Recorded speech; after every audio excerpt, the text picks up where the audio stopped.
नमस्कार, next 9 news देख रही हैं आप और मैं हूं आपके साथ प्रज्ञा सिंह।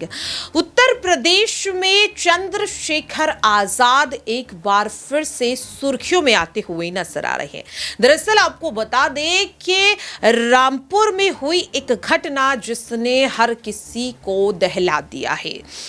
बाबा साहेब भीमराव अंबेडकर की प्रतिमा लगाने को लेकर दो पक्षों में झड़प से शुरू हुआ ये मामला और अब इस मामले में विपक्ष भी चंद्रशेखर आजाद का समर्थन करता हुआ नजर आ रहा है। दरअसल आपको बता दें कि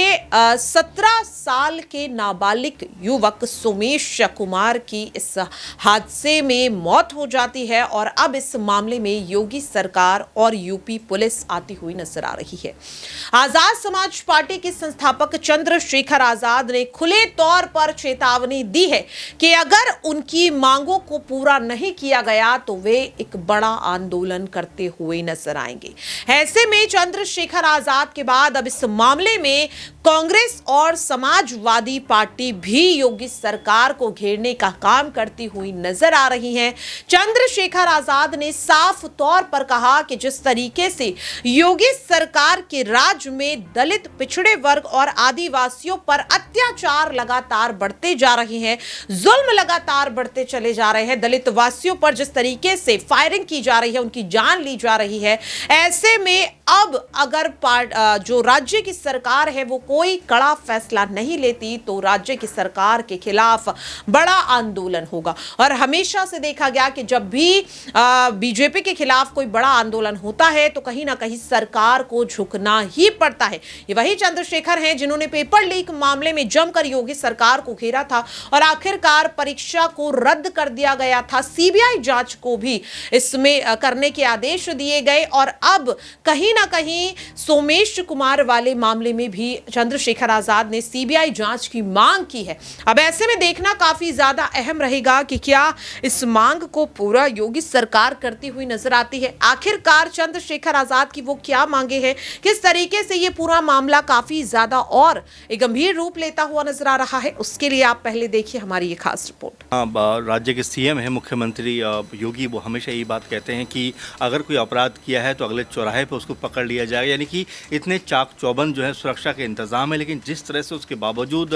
उत्तर प्रदेश के अंदर जो क्राइम रेट है, जिस तरह से हम अपराध का जो ग्राफ है वो बढ़ता हुआ देखते हैं तो जाहिर सी बात है कि सवाल उठने लाजमी सी बात है। आप रामपुर की बात कर रहे हैं, लेकिन तमाम इसके अलावा भी राज्य में देखें कि कई तरह के ऐसे अपराध हैं जो लगातार न सिर्फ बढ़ रहे हैं बल्कि खौफनाक तरीके से उनको अंजाम भी दिया जा रहा है। लेकिन हमेशा जो सीएम योगी हैं वो यही बात कहते हुए दिखाई पड़ते हैं कि हमारे प्रदेश की जो सुरक्षा व्यवस्था बहुत चाक चौबंद है। हमने पूरी तरह से पुलिस को ये इख्तियार दे रखा है कि जैसे ही कोई कहीं अपराध हो तुरंत उसका कह सकते हैं कि उसको कब्जे में लिया जाना चाहिए, उसको पकड़ा जाना चाहिए। लेकिन ये सब बातें बोलने में तो आसान होती हैं, कहा जाता है कि आप मंच से अगर बोलते हो तो सुनने में भी अच्छा लगता है, लेकिन जब ज़मीनी स्तर पर आप आते हो और जब इसके खिलाफ कोई चीज़ें पाते हो तो वाकई आपको लगता है कि क्या वाकई राज्य में सब कुछ ठीक चल रहा है। और जैसा रामपुर का ये जो पूरा मामला निकल के आता है वो ये बताता है कि राज्य में अभी ऐसा बहुत कुछ है, क्योंकि सिर्फ अपराधी ही नहीं बल्कि पुलिस भी क्या कोई दोहरा रवैया अपनाती हुई दिखाई पड़ती है। क्योंकि इस मामले में जिस तरह आज़ाद ये बात कह रहे हैं कि पुलिस ने अपना काम ठीक से नहीं किया और जिस तरह से उसमें एक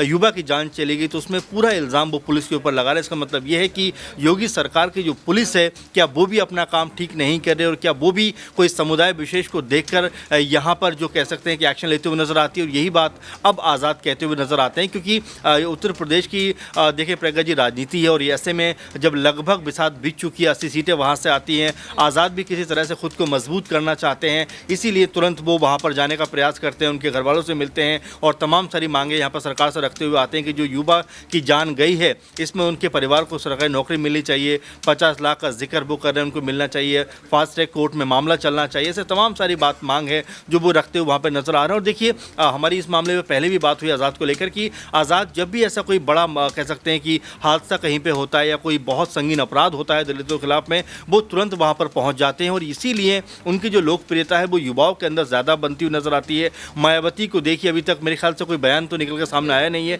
तो ये कई तरह की चीज़ें हैं जो आज़ाद बुनाना जानते हैं, इसीलिए ऐसे मामलों पर वो बढ़ चढ़ कर पहुँचते हैं और इसीलिए लगातार उनकी जो लोकप्रियता है वो युवाओं में काफ़ी बढ़ रही है। वाकई में तो देखा आपने और सुना भी। अब दर्शकों, लगातार सवाल यही बनता हुआ नजर आ रहा है कि क्या चंद्रशेखर आजाद जो मांग करते हुए नजर आ रहे हैं, उन मांगों को यहां पर पार्टी राज्य की सरकार जो है वो पूरा करेगी या नहीं, और ऐसे में क्या अब बीएसपी सुप्रीमो मायावती भी चंद्रशेखर आजाद का समर्थन यहां पर करती हुई नजर आ सकती है नहीं, ये देखना काफी ज्यादा अहम रहेगा। लेकिन फिलहाल के लिए इस खास रिपोर्ट में इतना ही। देश और दुनिया की तमाम खबरों के लिए आप बने रहिए Next 9 न्यूज के साथ।